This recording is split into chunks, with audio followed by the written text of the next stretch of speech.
everyone, welcome back to Weekly Incheon. These are our main headlines for the week.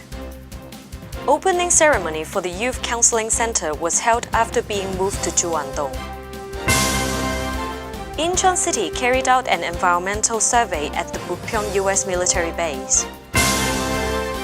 An international symposium was held to commemorate the 11th anniversary of the 15th of June North and South Joint Declaration.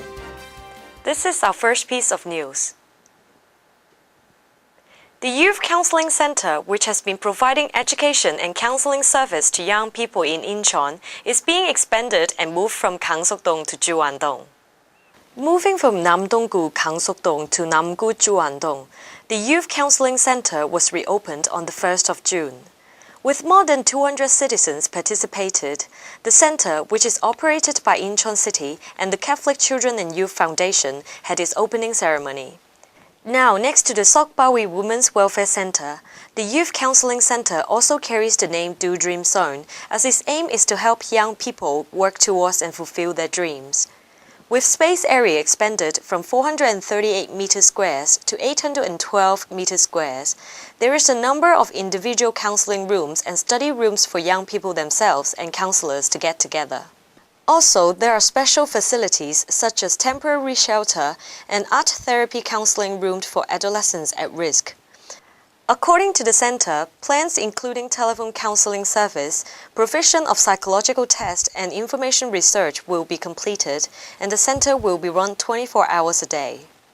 The suspicion that there are defoliants buried at U.S. military bases, such as in Gyeongbok, Chilgu, and Bucheon, has become the most talked about topic these days. While environmental surveys are being carried out at the moment, areas surrounding the Bupyeong U.S. military base is also being studied.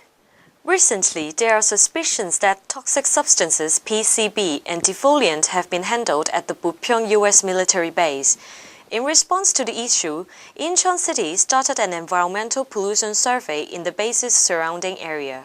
The city collected samples of soil and underground water from 9 different spots in the base's surrounding area on the 3rd of June.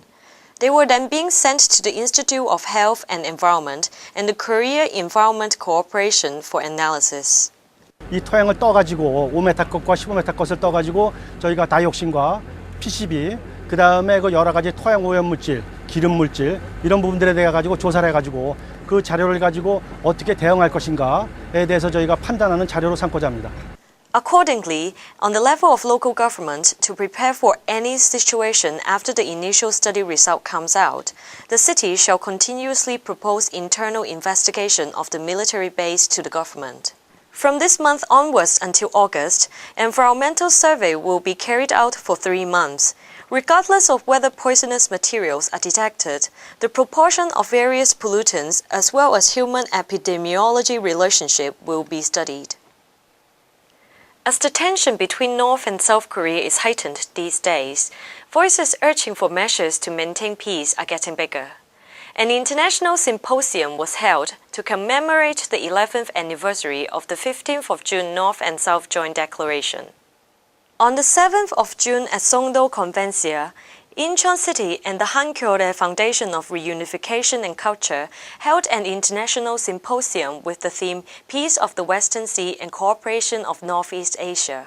The symposium that lasted 2 days from the 7th to the 8th of June was participated by more than 500 key officials and professionals to commemorate the 11th anniversary of the 15th of June North and South Joint Declaration. 네, 이번 심포지움은 6.15 정상회담 11주년 기념 심포지움을 인천에서 했다는 데 의미가 있다고 봅니다. 그것은 아시다시피 지난해 천안함과 연평 사건 때문에 우리 인천이 남북 간의 갈등과 또 평화와 번영의 필요성이 절실한 곳으로 부상됐다는 것을 의미하고 The symposium was divided into 3 sections. The first section was about the US and Chinese relations and the choice of Korean diplomacy. The second section was on the competition of dominance of the sea and the Western Sea fight between North and South Korea. And the last section was about peace process of the Western Sea and Korean Peninsula. Heated discussions regarding these topics took place. Incheon City expected this symposium to be the starting point of new process for peace of the Western Sea and Korean Peninsula, so that strategies containing Incheon's future vision and roadmap to develop Incheon's potentials can be made.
This is the end of this week's broadcast. Thank you for staying with us. Have a nice day.